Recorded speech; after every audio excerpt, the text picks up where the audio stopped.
Mesdames et Messieurs, d'abord je voudrais vous dire que je suis l'évolution de vos travaux et je vous invite tous à vous inscrire fermement dans la satisfaction des préoccupations des populations guinéennes. Vous les commerçants, importateurs ou commerçants grossistes, nous savons que la plupart de vos magasins regorgent des quantités suffisantes et plusieurs bateaux sont attendus. Mais vos stocks sont libérés de telle sorte qu'à créer la pénurie sur le marché, profitant aux commerçants du demi-gros et des détaillants à faire des marges importantes sur le dos de nos pauvres populations. Ceci pour moi est inacceptable.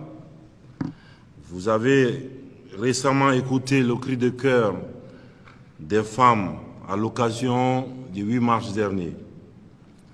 Donc chacun d'entre nous ici doit travailler pour que les prix des produits sur le marché reflètent strictement le marché et que le marché ne soit pas artificiellement gonflé. C'est dans cette vision nous avons décidé de corriger le traitement inégal et injuste qui était opéré au niveau de la douane à l'égard de la majorité des opérateurs économiques.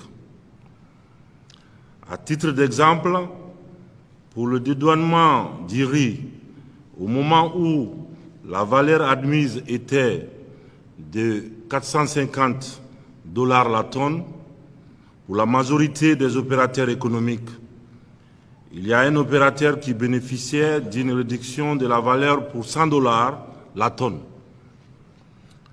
Pour le sucre aussi, la valeur admise à la tonne était de 365 $ pour l'ensemble, à l'exception d'un seul opérateur économique pour qui la valeur était de 200 $ la tonne.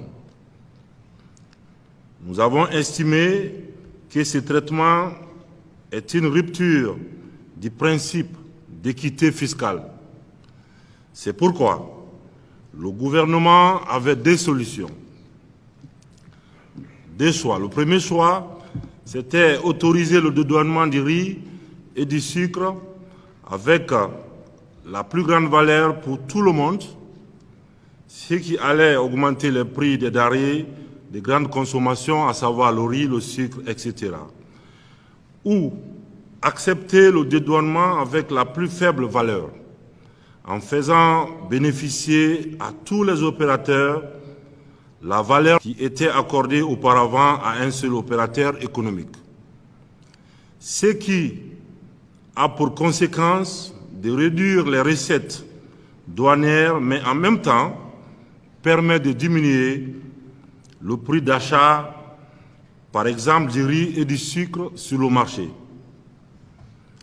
Face à une telle situation, il était normal de choisir la seconde option, car elle permet de restaurer l'équité fiscale auprès des opérateurs économiques et permet de soulager le panier de la ménagère.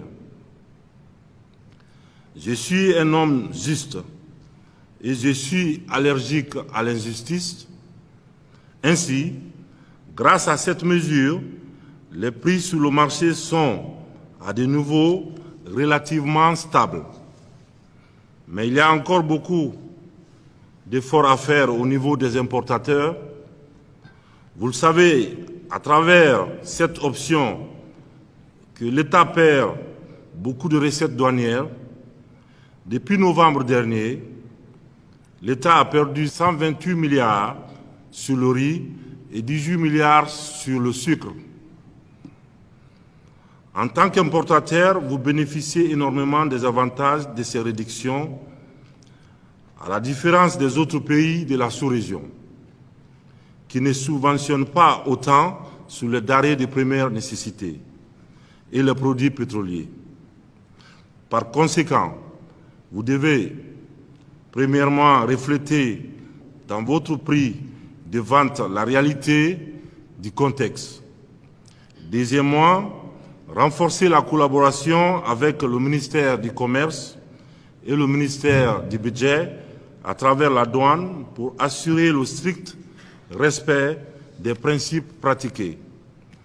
C'est pourquoi j'instruis le ministre du Commerce, de l'Industrie et des PME à mettre très rapidement en place la Chambre de commerce et un patronat unifié dans le but d'offrir un cadre de concertation et de négociation des prix de nos denrées de première nécessité pour une meilleure régulation de notre marché.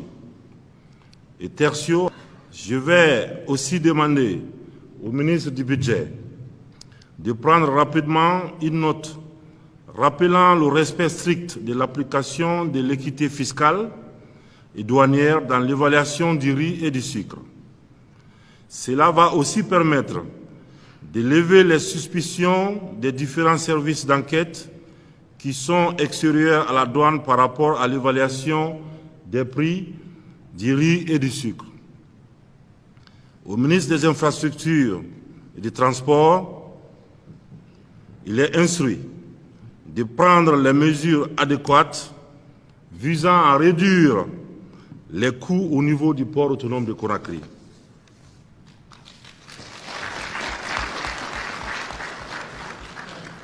Pour ce qui est de l'huile, je vais personnellement suivre l'application de ces mesures et soyez sûr qu'il n'y aura pas de complaisance ni de tolérance à ce niveau. Je pense qu'on a tous un devoir moral envers le peuple de Guinée, c'est de donner et c'est de permettre à nos concitoyens de vivre dignement.